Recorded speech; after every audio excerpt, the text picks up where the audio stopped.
So you know what that means. It's time for another episode of Event Icons. Presented by Endless Events. The show where you get to ask the icons of the events industry anything. So you might be wondering, how do you get to ask questions? All you have to do is use the question panel on the right of GoToWebinar to submit your questions. Or you can hop on Twitter to submit your questions with the hashtag Event Icons. We'll be answering your questions live during the entire show. Before we get started, the more people we have watching, the better conversation we can have. So please help share hashtag Event Icons on Twitter and Facebook. Just tell your friends to watch at www.event-icons.com. Now, without any further delay, this is hashtag Event Icons with your hosts, Will Curran of Endless Events, Laura Lopez of Social Tables, and Brant Kruger of Event Technology Consulting. Oh, yeah. What an amazing group to talk about a topic that I'm very, very passionate about, which is we get to talk about my favorite topics, which is websites and how do you create the perfect. And you might go two amazing with parties, like an awesome platform for event planner and their names out. It's an amazing website here to talk about how to maximize your website. Thank you so much for Thank you so much to be here. Literally, I like to say, I literally looked at all he does, and he looks in SEO design, content, everything that works for actually creates event websites for you. So I know you guys want, but we had to have him back. So David, thank you for joining us today. Thanks for having me. You guys to our different websites and all that jazz. So let's kick it off by telling us a little bit about how you started selecting. What kind of got you? Yeah, I have been doing these large for events, sales events, recruiting events, entertainment events, and I kept looking for them, and they're great, but not relevant to what I was looking for. So we created Party Slate as a place where leading event professionals can share their work with the world, and then in turn, people like me who are planning these parties could find new ideas, but also the professionals linked to those ideas. And so that's really how it all started. It's actually pretty similar to a website called Houzz, Houzz, which is a home design website. This is for event design and inspiration. Awesome. I love Houzz. I'm obsessed with Houzz. So great. Such a great website. So can I give people in like the 60-second kind of pitch, why should an event vendor, sign up for your guys' website? Yeah, so on Party Slate, it's free to post unlimited photos. You can create a profile page just like you create a Facebook or a LinkedIn page, but this is specifically for event professionals, caterers, planners, photographers, decor companies can upload their photos in 3 easy steps, takes about 15 minutes. And the best thing, and what we're going to talk about today, is everything is SEO optimized, mobile optimized. And again, how we make money is if you want an elevated presence on the site, you can pay, but why not start with a free profile page? And you spend thousands and thousands of dollars on your website, you still need one, but why not have this beautiful photo portfolio sharing tool that is free and has a built-in marketplace? I love it. I love it. And so everyone can know, because I my favorite question that we've come up with. If you weren't running a tech company in the events industry, what would you be doing instead of this today?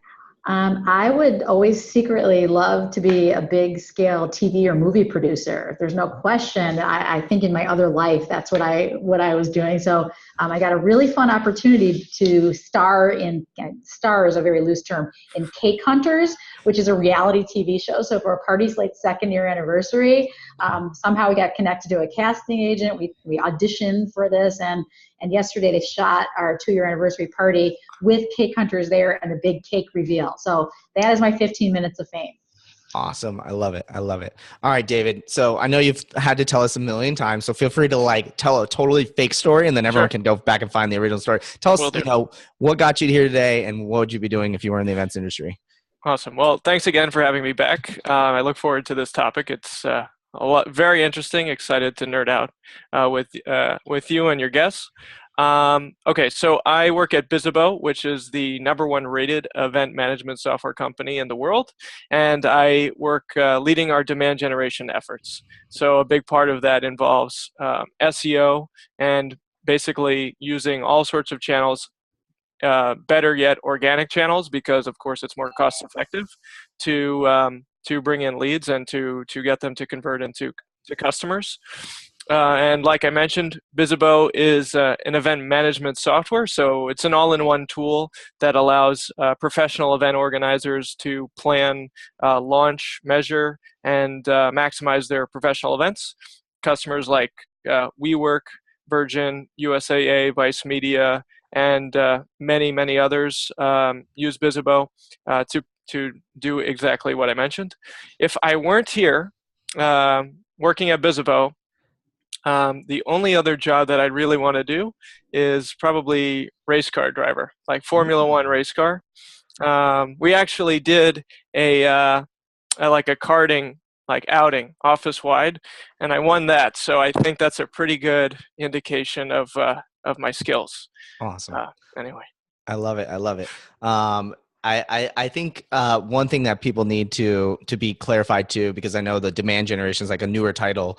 True. I think last episode you probably had gotten it. Can you explain what is demand generation and how that affects like a website?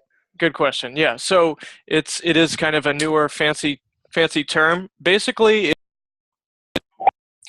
think of the traditional marketing funnel, right? So a traditional marketer might be trying to affect is. Oh, David, your audio kind of messed up there for a second. Might have switched over to a different microphone. This is why we do a live show, by the way, everybody. So so all the fun in jazz. How's this? Any Much better? There you go. There you go.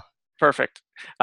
So demand generation is a new term. It based marketing keeps changing on me, doesn't it? Very weird. Very weird. Well, I'll explain. While you're trying to figure that out, I'll kind of explain what I think demand generation is, and then while David can probably correct me on what it actually is. But we use demand generation at Endless is like basically like how do you get more eyeballs to your website, basically, because you assume that your website should ideally bring you more customers and leads and things like that, right? So how can you just bring more people and let that kind of machine do its work, which we'll talk a lot about today. So I'm sure David should be good now. Yeah, it's all good now. Okay. Yes, well, you're right on. And the only difference between this and maybe traditional inbound marketing is that we're looking further down the funnel and we're using actual revenue generated from marketing as our KPI. So that keeps us super accountable and aligned with sales. And in order to generate leads and eventually customers in a scalable way that's very cost effective, organic channels, especially organic search, play a big part in that. And I guess that's part of why I'm on now, because I've had a lot of experience with that kind of with SEO. Well, definitely, I think we're going to talk about SEO at some point. I'm sure a lot of people are like, I hear that term all the time. I'm not sure how it affects my website. Do I have to worry about it? We'll talk about that a little later, but let's start a little high level. When someone's planning their event website and, they're planning on, having it created, what would you consider as your top 3 priorities for creating that website?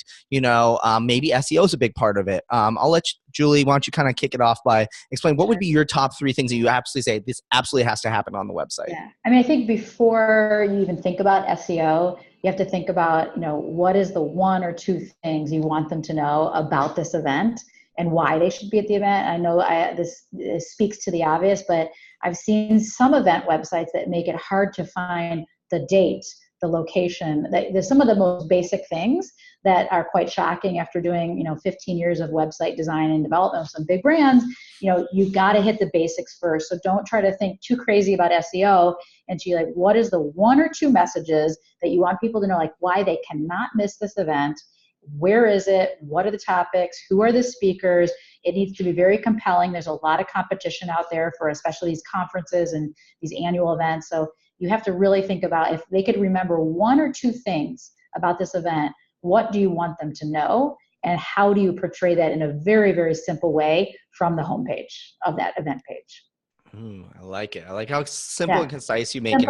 That's a big part of it. And I actually would suggest, you have someone in the office, you have someone, don't have to do a fancy McKinsey study on research, but pull someone in, show them the comp or, the outline of what the site is, and don't tell them any context. What do you think this conference or this event is all about? And how would you register or learn more? And even 3 or 4 people, you will find some most amazing things that you missed on the website by doing that simple 2 or 3 minute exercise. Awesome. I love it. I think that's a great point that you make, though, about like not needing a fancy study to do this sort of stuff. Like it has changed so much. When I was making websites, like WordPress was just this thing coming out, and it was hard to design on. Now we're like in a day and age where you can make a website within 5 minutes right from your phone. So it's, it's definitely, I think, a lot easier than people think it's going to be. David, what are your like top 3 strategies that you'd say focus on this first when it comes to your website? Yeah, similar to what Julie mentioned, I guess user experience is the first thing. So part of that is having a very clear, series of messages that you want your visitor to know right away, and you want that to be easily surfaced from the moment that they land on the page. So thinking about user experience in one way, it's related to content, right? So your messages are very clear and readable, by the way, so font size and placement matter. And the other kind of component of user experience, the first side is content, the second side is design. So what is the layout of the site? Does the site actually load quickly? Does it load? Is it mobile optimized? I mean, more and more searches are done on mobile devices, especially smartphones and tablets, than on a desktop. You, as as the event organizer or designer, might be looking at your computer because you're at work, and might be forgetting that all of your visitors are actually navigating there maybe after work on a smartphone, right? So design is the other component. If you have a strong foundation of content and design, you're creating a great user experience generally. And then there's a waterfall effect. So all of those technical things that we might discuss later that you might have heard about, or hacks that you might have heard about to generate more registrants or what have you, are really ultimately going to stem from that foundation. And Google and search engines, for example, are more and more focused on user experience, right? Because that's essentially why they're relevant. They create a great user experience. They surface an answer to a query very quickly. So if you focus on the basics, it will take you pretty far. And I have one pet peeve that I want to share for event sites that I go to, because I go to a lot of conferences. I feel like the event organizers want to share everything about that event on the schedule, like every last thing. Sometimes people, when they're first learning about an event, just want a snapshot of the event. So it's a 3-day event. Here are some high level kind of what day 1, day 2, day 3, and not like 16 pages of conferences and speakers and everything. So I do think, you got to break it down into chunks. And if you want more information, click here to find the full day 1 schedule, click here for the breakout schedules. But I feel like, I'm hoping that your software can help with that. You need to make it easy for people to review a snapshot of the schedule and then dig in to learn more. Absolutely. Dave, can you talk a little bit about how would you see as the best schedule being set up for, an event? How do you see that layout kind of working in your mind? And then Julie, I'd love to hear your feedback too, of maybe what you've seen on schedules and what's worked really well. That's a great question. I would, similar to what Julie mentioned, I would have a certain kind of overview on the homepage, and then a separate agenda page where you can go as an attendee if you want to dive in. And usually that's probably further along in that journey of your website visitor. So on the homepage, you want to have a lot of content that's going to give them confidence that it makes sense for them to spend their money and time attending your event. And if it's not their money, let's say it's a professional event, then you want to give them confidence that if they go to their boss and they say, hey, send me here, the boss is going to quickly realize, yeah, this is worth losing you for a couple of days, or this is worth our investment. So when it comes to that first glance of establishing credibility, what I'd want to see are more of the speakers who are going to be there, the logos of the companies sponsoring the event and of attendees who have been there previously, and maybe a thematic explanation of what you're going to get out of the event or what you're going to get out of certain like highlight sessions. And then maybe you have like a high level agenda overview on your homepage, probably middle of the page after you have some like hero images or maybe a video or something like that. Then if you want to dive in, you'll go to the agenda page, and there you should be able to see a live actual agenda that's organized by track and by day. So then, and hopefully it's filterable also. So, you can look at the things that are most appealing to you. And from there, you can, you should also make it very easy to go from the agenda page straight to registration. Again, you want to make things frictionless and really kind of optimize that flow for an attendee. Awesome. Well, it's great timing because we definitely are having lots of technical issues with today's episode. But I was really curious. I think that you brought up that point that like, hey, this needs to be good enough that when you send it over to your CEO saying, I want to do this show, like, I want to do this event. How can I sell it? You have to treat your website a little bit almost like a sales document almost, right? That it's selling something that not only for that person to go, but also that you can hand it off to another person to give them a good snapshot. Yeah. I love how you talked also about the making it filterable and easy to use. I mean, the last thing someone wants to do is have to dig through like a 30-page column, document, scrolling through, lining up this and that, and I think there's a lot of great technologies that can help out with that. Obviously, yours is an example of one of them, but definitely don't try to reinvent the wheel. Don't try to design this from scratch. There's tools that can do this really easily for you. I wasn't sure if there was anything else you want to kind of add into that at all. Yeah, to your point about the agenda, it really matters. Again, the whole user experience matters, and you want to reduce frustration as much as possible. So actually, as you mentioned, Will, rather than designing an agenda from scratch, you want to choose something that's going to be scalable and reactive. So for example, if you design an agenda from scratch on your site, what happens when you need to move around sessions? And you have one agenda on your website, maybe you have a mobile app with a second agenda, and maybe you're sending emails, about that agenda in a third software. Every time you need to update that, you're creating a lot of work for yourself. Oh, David, your audio again. Very good. Here's what I'm going to do. Should solve the problem. There we go. All right. I think we're good. Good for go. Okay. So anyway, using a tool that can create an agenda for you and that you can embed in your existing website is usually a good way to go, because it can often be updated much more easily. It can be mobile responsive. You're creating a better attendee experience, and again, that's what should be your first priority.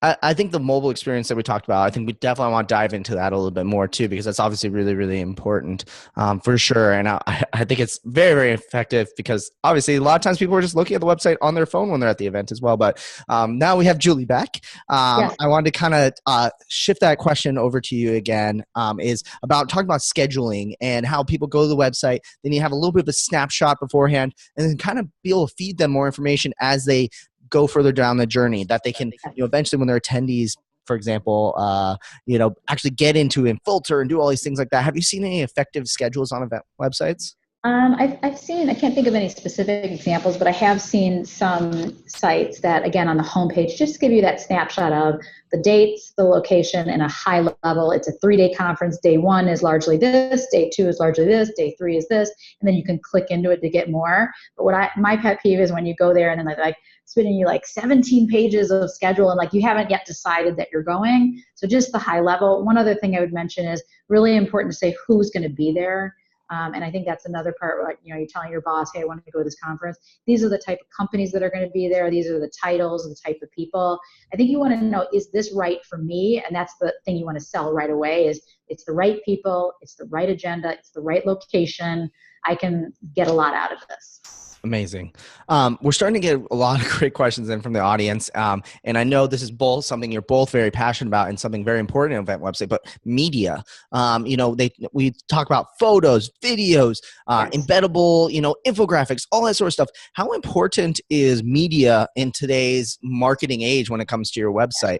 Julie, you want to kind of kick it off and talk a little bit about that? I can respond to that. I think it's critical. That said, I think people expect too much from your users, that they're going to watch sessions from last year. Unlikely. I just don't think people are going to be like, oh yeah, I need to see all these sessions from last year. I do think photos are really important. So I know on Party Slate, we have a lot of these larger scale recurring photos from large scale conferences.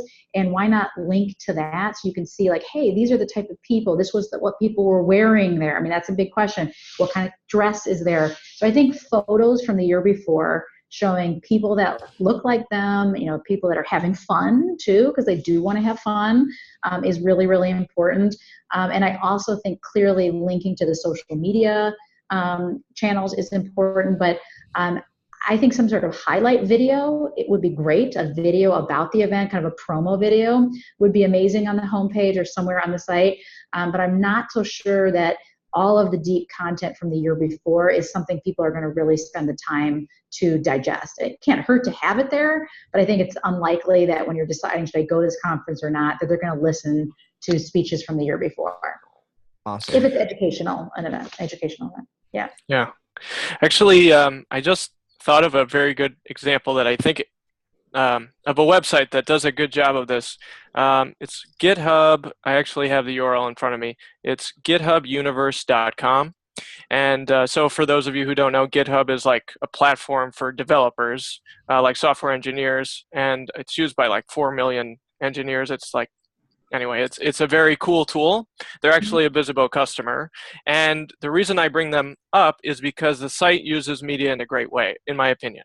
So first of all, it loads very quickly. The design's great.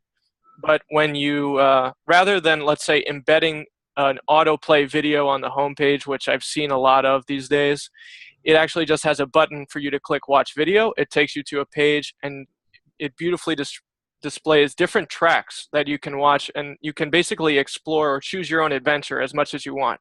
So if you want just an overview, that's what will automatically load. And if you want to explore more deeply, you can do that too, but it doesn't shove it in your face. Yeah, so I think that's instead, important. yeah, so you can click that button, watch the video, and then as you scroll down, the second tier is basically 3 boxes that, again, it allows you to search or to explore based on your preference. So one is the program. You can click that and get a full agenda overview. Then there's speakers, and you're seeing like speaker bios. And then the third one, I think, is community related. And so the homepage is nice and excuse me, digestible and short, so it loads really fast, and it gives the visitor many different ways to explore based on their interest. Yeah, I'm also not a fan of the autoplay video. I think, sometimes you're at work, the volume starts, and again, it bothers me on some of the social media platforms that are changing how the videos play. I think it's one thing to roll with on like Facebook without sound, but all of a sudden you have sound piping in, and I think that's too intrusive, autoplay.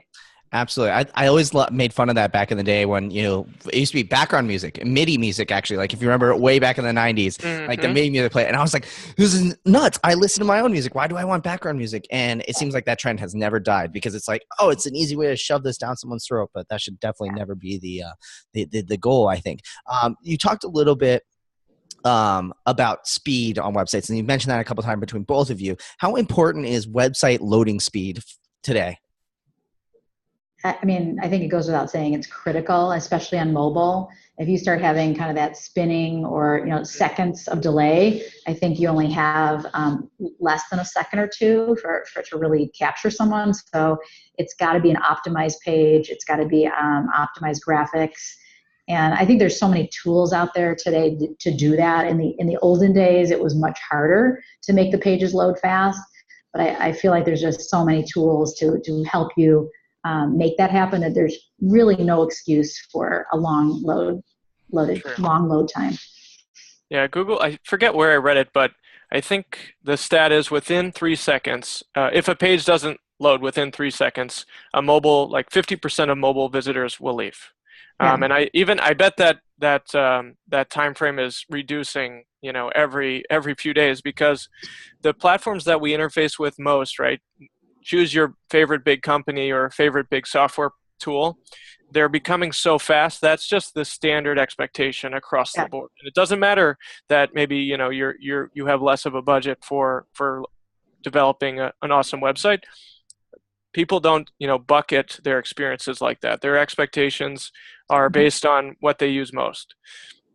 So speed matters for sure. And there's a good tool. It's called Google PageSpeed Test. You can enter any URL in it, and Google will crawl your site and give you a score based on a score from 1 to 100 based on how fast it loads for desktop and mobile. So basically, you'll know automatically where your site stands, and then it will make recommendations to improve that speed if you want. I love Google's page speed. So that's an awesome tool to use. We're starting to get a lot of questions in from the audience, as I mentioned. Sorry, I keep saying that. First coming in from Deanne Deaton. She wants to know, and I apologize, David, for making you have to answer this question. What other agenda tools do you recommend? So for people to be able to embed agendas in their tools, Julie and David, if you have seen any that you like, can you guys share some of those? Yeah, so obviously Bizzabo has an agenda tool, but it's a part of our all-in-one platform. So it's not a standalone, product. I'm going to think about it. I'm not actually familiar with the others. Julie, do you have any Julie, one do you have any? And I'll think attended about it while you like do. event management tools that have agendas built into it, or agenda tools that you've kind of seen? You know what, I actually am not that familiar either.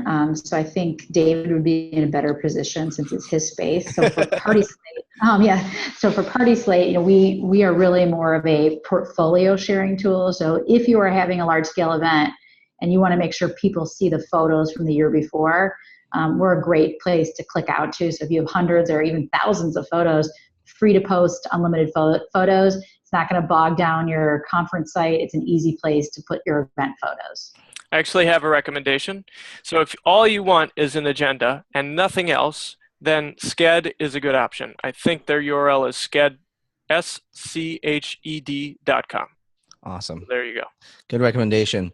Also, some more questions coming in from the attendees, from the audience. Oh my gosh, is that so this one's a little bit more complex. So from our friend Nick Borelli, he's asking, has anyone seen any good examples of attendee persona-based segmentation sites? So that's obviously very technical. What attendee persona-based segmentation means is that this idea that the website would dynamically change based on who's viewing it. So it would obviously need to collect some information up front on maybe who you are. So your personas are these fictional representations of your ideal customers, basically.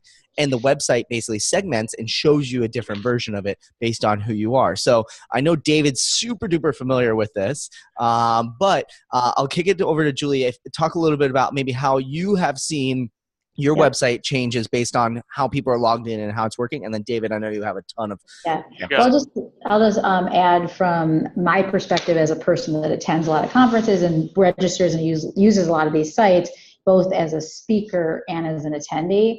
And I've been a sponsor. There's been a lot of different roles I've played at these events.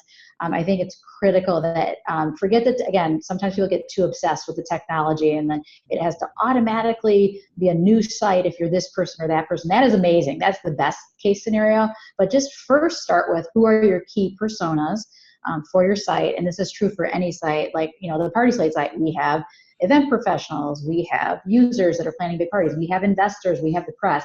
Think about who your core audience are. And I always say you shouldn't have more than 4 to 5 personas. You can have different flavors of those personas, but understand what those are and get the experience down for each of those groups. And that could just mean a simple path on the website and how to get them there quickly, or it could mean much more advanced personalization on, creating a different experience based on who you are. You're logged in, we know who you are. But I would say most people are not going to be that sophisticated, so don't be overwhelmed to think you need to have like 10 different states of your website like an Amazon.com does. Just first think about who are your personas and make an experience and a content path for each of those personas before you start getting too overwhelmed with different states and logging in and all that. That is the best place to be, but I don't think most people have that either budget or timeline for their events to actually create experiences like that. I think you bring up a really great point, and then I'm going to kick it over to David, who's just going to drop serious knowledge bombs everywhere. I think you bring up a really good point about the tech tool side of things. I am everyone as self-proclaimed tech cool guy. Like, I'm always finding the new tool. David knows this. Like, I'm like, oh, I found this tool that can do this and this and this and this, and it integrates with this and this and this and this. And, you get so excited sometimes about the technology and how you do it, but you have to think to yourself, how is this helping my strategy and what I'm trying to achieve? And I'm sure some of the tools that David's going to drop and have as examples are very much, you're going to hear about it and you think, man, I really need that. But it's really expensive. Or I've heard about it from a million different people, but you might not need that. And you should definitely ask yourself that question. I think that's really, really insightful, Julie, for you to be able to say that. And always remember that when you get involved in technology. Yeah, and I think I'd say back to my recommendation on that informal user research, just make sure you get 1 or 2 people from each of those segments to look at the site. And again, that could save you thousands of dollars of time just getting that feedback on, do you get what you need? Do you understand what this conference is? Are you compelled to register? Do you get what you need? And then after that, again, take it to the next level, but just go back to the basics, because I'm so surprised how many sites I go to for events where the basics are not being met. It's very frustrating. Absolutely. True. So I'll start from less sophisticated and move down. So to your point, Julie, just an idea, thinking about how to make sure that your content is appealing and what to understand, or how to learn how your value proposition is impacting signups or whatever that metric is, if you email the people who took the action you were trying to get and basically just ask their feedback, what caused you to do this? That might be a good place to start it, and you might be surprised that it's something you're not really realizing.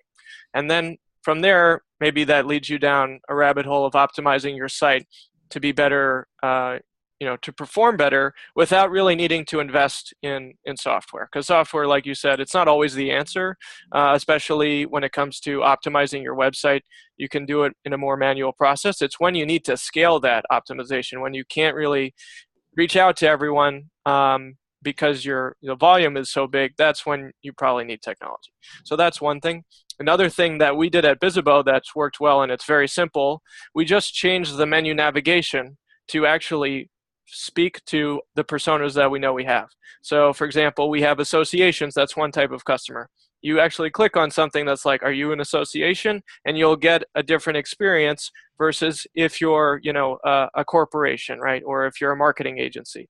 That's pretty easy. And then from there, if you're using basic analytics like Google Analytics, you can assess the performance of each type of page and see what's getting visits and what's not. And maybe you can learn something from that. Moving down the list, something you could try implementing is a tool like Hotjar or Qualaroo, which is basically going to allow you to survey your website visitors with a little pop-up that comes up on the right or left side of the screen. And you can ask a simple question like, why did you decide not to sign up today? It can be a drop-down, a comment list. And also you can get heat maps from this too. So you can see where are people scrolling. Again, maybe you overlay that with some sort of, flow, persona-based website flow that you already created. In terms of the kind of like the big boys, like really sophisticated sites, a couple examples that come to mind, Dreamforce, for sure they're doing that kind of personalization. I know they're basing it on Pardot, which is their marketing automation tool, which allows for that kind of website content personalization. And I'm looking at their site, and their event website is tiled. So these tiles are probably reactive, and they're going to probably show different tiles depending on, where you're coming from. If a salesperson referred you versus if you found them on Google, and if it knows about you. I'm pretty sure that Adobe Max is doing this because Adobe has a content personalization tool. So I bet they're using it because it's just part of their suite of tools. And that's super expensive, but very sophisticated, and it looks great. And Social Media Examiner is probably doing it to a degree, not probably with their actual website, but with the way they write content. So it's a less sophisticated way of doing it maybe, but for sure it works for them, and they scaled their event incredibly. Actually, Phil Mershon is coming on a Bizzabo webinar tomorrow to tell us about that. And then lastly, Inbound, so HubSpot. I don't know what personalization they have. Maybe it's on their website, maybe it's through email or some combination. But for sure, all of these sites are using something related to cookies or IP address or membership of a list within like their marketing automation CRM that is basically steering the experience depending on whether or not they are members or not. Yeah, I think that the shortcut way of doing this is, let's say you're not Adobe, you're not Salesforce, and you're not Apple and Google and have these huge budgets to do personalization, is you can create kind of sub landing pages for each of your personas and drive people to that. So it's almost like you have multiple landing pages for your big event based on what is important to this group. And so, yes, you may have to build a little more, but again, if you're using a templated product, it's not that hard to do that. And that way you have, at a minimum, you have something that speaks to those audiences that you can promote via social media, email campaigns, et cetera, that doesn't require all of the advanced personalization and optimization, which again is ideal, but if you're not Adobe or Salesforce, sometimes you're not going to have the sophistication or know how to do that. Well, let's take a step back because obviously, yeah, we talked very advanced and very like, woo, you're crushing on your event website. Let's take a step back for all the people maybe creating their first website or maybe seeing that they have to redesign their website. So we have an audience question that asks, how easy is it to create a website? And are there any good resources that you know for design tips, good interfaces, styles, inspiration? When you're looking to design a website, what do you guys look at? So I'm very passionate about this because I feel like the event professional industry is so creative, so many amazing, so many talents from different areas, photographers, producers, designers, but the majority of websites are, to be honest, dated and not that good, largely because people are out there planning big events. And so I like to tell people, hey, if you had to plan a Broadway show that's different every weekend, you wouldn't have a lot of time for your website either. But that said, I do think there are some great resources out there. I do think the templated, sites out there, and you could probably name like 5 or 6 of them from WordPress to others, are really, really easy to use. I think it comes down to first understanding what content is important to your audience. How do you prioritize your messaging? And then I always emphasize simple navigation. I think I've seen some people do some very clever navigation. So instead of contact, they're putting inquire. And again, that's fine if you're a high-end site, but just keep it really simple with your navigation. People want to know who you are, what you do, sample work product, how to get in contact with you, and they want to stalk you. They want to see your social media. Again, for what we do, Instagram is the number one, for inspired entertaining. I don't care if it's corporate or other. You've got to get on the Instagram bandwagon if you are not yet. Facebook is critically important too. So I don't want to minimize that. For our industry, we're seeing Twitter be less important. Not, for news, still very important. For investors, it's important. But for actually event inspiration and new ideas and sample work, less important. So I just think you got to start with the basics. Use a templated, platform that's out there. Again, I can send a follow-up link with 5 or 6 that we like. Again, self-serving here, but Party Slate, if you're an events industry company, is a great way to create a free profile page. That's, if some of you guys have just Facebook pages or others, much better way to show your work. Very, very easy. And then you can link out to a lower cost website because you have all your photos on this free templated portfolio sharing tool. So again, that's self-serving, but I will say the feedback we've gotten from over 2,000 event professionals that are on our platform is, thank God there's a platform just for event professionals so we can show our work, we can credit our partners. In fact, if you have people credit you, the photos automatically show up on your profile page. You don't even have to do anything. So it's very easy to use. And we just like, hey, you guys are event experts, you're not digital experts. Let us help you with that. Awesome. I love it. Go ahead, David. Time it would take, it varies. It could take under an hour if you know exactly what you want, you've been there before, and you find the right tool. Wix is a great tool, drag and drop. You need to have zero knowledge of coding or design, really. If you want to get more sophisticated, Squarespace and WordPress are great platforms. A lot of good templates out there. You can find a lot of good specialists who can make edits for you if you don't even want to touch it on a site like Upwork or Fiverr, like these freelancing sites. And it can be very inexpensive to have someone make those edits. If you want to integrate it into some sort of campaign, that's where a tool like HubSpot or Pardot could be good. Bizzabo, when you want to get into an all-in-one solution, that's when it makes sense. If you want something simple, Wix is probably the best way to go. And then again, WordPress and Squarespace are good options. Yeah, I think if you have a very visual site and you want to really show photography, I think those are great examples of platforms to use.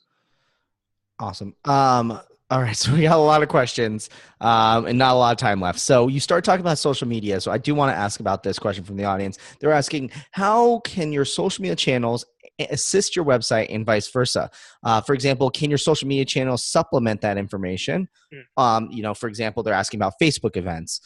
Is there, what are you guys' kind of thoughts on, like my big thing is owned property versus rented property. Social media is sometimes rented property. You don't have a lot of control over it. Facebook's asking for more and more money to get out, but then at the same time, that's where the eyeballs are. So, Julie, you sound like very passionate about this. You want to talk? I think you got to be everywhere. So you have to be on Facebook, in my opinion. You have to be on Instagram. I think Twitter, again, for many audiences, yes, still very, very important. I agree with you. I think you need to have a place that you own 100%. So eventually all of these other sources are guiding people back to your kind of real estate that you own. And I think that's really, really important. So in the old days when Facebook first came out, like, oh, no one's going to have a website. Everyone's just going to have Facebook pages. That is not how it's turning out. I do think Facebook augments and can drive traffic to your site. The community features are excellent. No need to recreate the wheel on a lot of these communities. They have Facebook. That's their big vision that they're driving towards. So I think it's about this ecosystem of digital platforms. I think first and foremost, you have to have that center, like North Star, which is you own the messaging, you own what it looks like, you own the registration, you get their email address. And then you need to think about what are the top 3 or 4 other surrounding platforms that are going to drive traffic to that central hub that you own to amplify what you're doing. So I don't know if that answers the question, but I do think, as far as Facebook events, I always wonder, if you're having one of these larger scale conferences, do you also need a Facebook event? I kind of say, I don't know how you feel, David, but I don't think it can hurt to have an event. It can be lightweight, but it's like, I'm going to this, Nick, who I know is called into this, he goes, that sounds like it's a cool conference. So on Facebook, it's easy to know if you have a Facebook event, if people are going. So I don't know, David, how you feel, but I think it can't hurt to supplement, your core platform with other, Facebook events type platforms. Yeah. Well, I guess specifically for the events pages, it depends on the event. My concern is always, are you dividing your attention? And if I'm a brand, I want to have full control over the entire experience, and I want my people going to, the main website, and I want to use Facebook as a channel to create that awareness and drive them there. But it depends on the event and your budget and all sorts of different factors. If you're a brand and you care about that, then I wouldn't split it. So I think for like galas and fundraising events and other social events that are larger scale, I think there is some amplification that happens on Facebook. But I do think for Adobe's conference in Utah, I don't know if that would be appropriate to set. And in terms of the supplementing information, for sure, I'm sure there are tools, by the way, that allow you to embed social media stuff like your Instagram feed. I've seen that a million times embedded in the site. Then you can click into it and see more. That makes sense. I would so it's definitely possible. I agree with Julie that Twitter is unfortunately becoming less relevant. I just see that in the data for from Bizibo's side. The only consideration for me would be, you want to, again, make sure that you're using social in a complementary method or strategy, and not one that will compete. So that also goes back to how you use it on your website, like where you place your social buttons, whether or not you're embedding content. I wouldn't want to drive someone from my site to social. Right. And the reason is those platforms, I'm sure everyone can attest, are incredibly sticky. So once you get there, you're probably going to go down a rabbit hole unaffiliated with your event, right? You're going to start looking at your friends' feeds. You're going to see an ad. You're going to click on that. Exactly. And then you get to cat videos and you forget about the event entirely. So I agree with you. I feel like those integrated feeds on the site, I just don't get it. I get that technically it's easy to do that, but I say when they're on the site, yes, provide the links out to them, but don't feature those like, hey, you may want to go off to Facebook now or Instagram. It's actually the opposite. You want to pull them in from social media, and then once you get them, you want them to follow you. But it's not like you want to drive them back out to get content. So I've always thought that was kind of backwards. Like, again, just because you can do it technically with the API doesn't mean you should do it. Awesome. All right. So we have a lot of questions coming in about SEO, search engine optimization, and I think we can probably do an entire episode on that alone. And obviously, we've been very high level on a lot of the design stuff and everything like that. But I do want to talk about it and give you guys kind of like 5 minutes to kind of chat. So basically say, what's your like number one tip for SEO? By the way, if you want us to dive more into SEO, tweet us, post it on Facebook and let us know, like in the reviews and the comments, everything that you want to see an episode on this or what you like. We always appreciate that. But for now, we're going to do a high level snippet. What would be your guys' like one tip when it comes to SEO that you think that whether it's an event website or someone's supplier website or anything like that, that you think that people need to be doing now? So Julie, I know SEO is a big part of Party Slate. So can you talk about what would be your one tip for people to, increase their SEO or improve their SEO? Well, we've tried to make Party Slate like SEO dummy proof. So don't get intimidated by the term SEO. Like you're thinking of like a coder that's like hacking out tags behind the scene and like tricking out Google, like, because it's very hard to do that these days. The simple thing we like to tell our event professionals that are on Party Slate is the more you can describe what you actually see in the photo, the better chance it's going to be picked up by not only Google, but Google Images, which is very important. So we don't want to forget about Google Images. So for example, let's say you're putting a really cool corporate event on your profile page. I produced this event, or I did the technology for this event. And then you just put the photos up there. You put maybe a headline and description, but you don't have descriptions for or tags for each of the photos. Like what if there's a really cool stage with an LED something? You should have tags to describe what you see in the photo so Google can actually identify, oh, this is a picture of a stage with an incredible LED screen or something like that.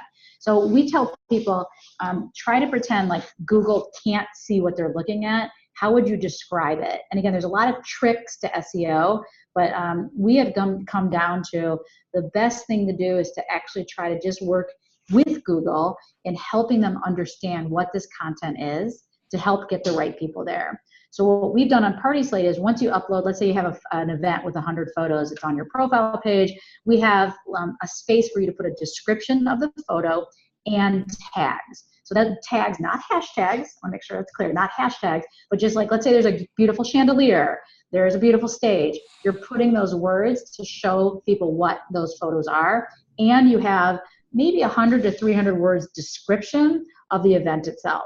So really what we tell people is pretend people, or Google specifically, can't see what they're looking at. If they were like eyes closed, what would you say and write about what they're looking at to help them understand how it should show up on the search engine? So I know that's like the basic SEO 101, but on Party Slate, forget being a developer, forget being a tech person. We have made it clear, like drop and drag, you can do SEO. It is not hard by putting keywords, descriptions, and just 100 to 300 words describing your event to help you show up more on the search engines. Awesome. David, what would be your one tip for when it comes to SEO for someone? It's all about the keyword.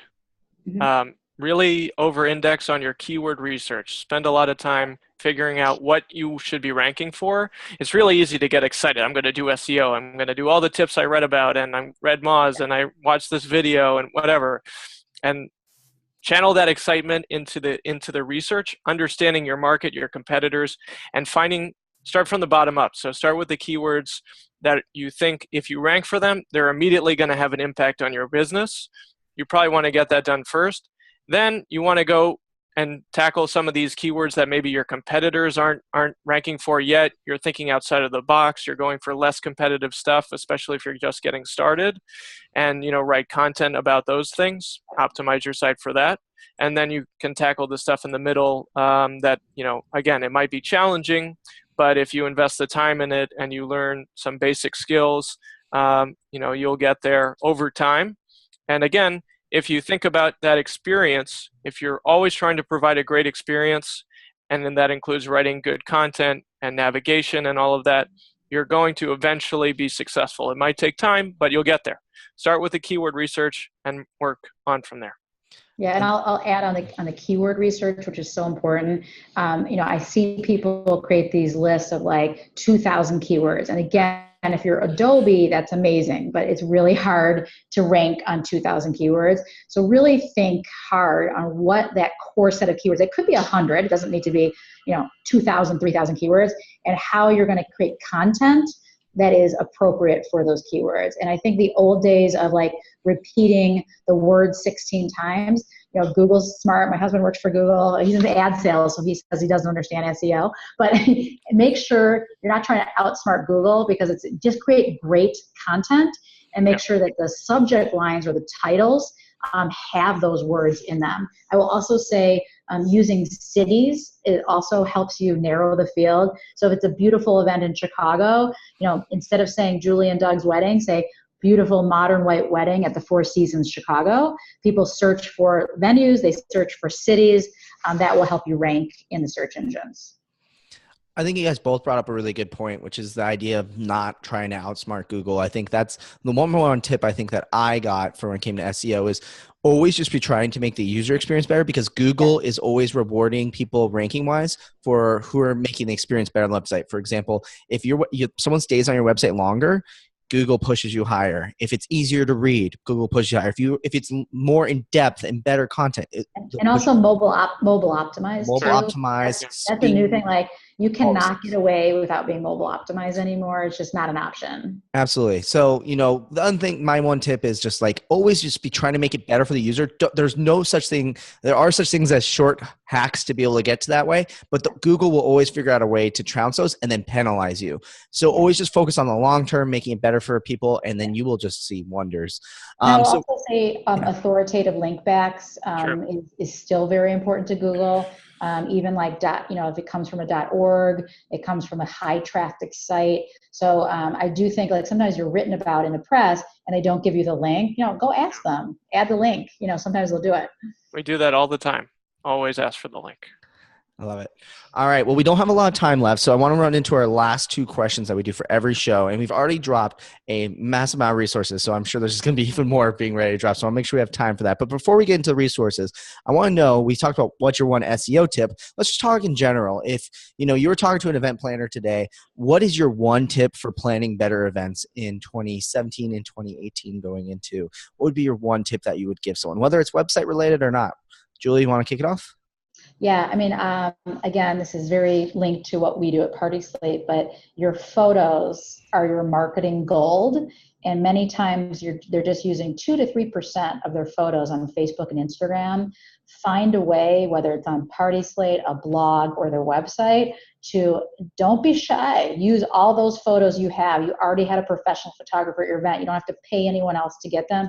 So manage your photos, optimize your photos, SEO optimize your photos, and use more of your photos to get yourself noticed, not only on Facebook and Instagram, but also your website, the search engines, etc. Awesome. David, what would be your one tip?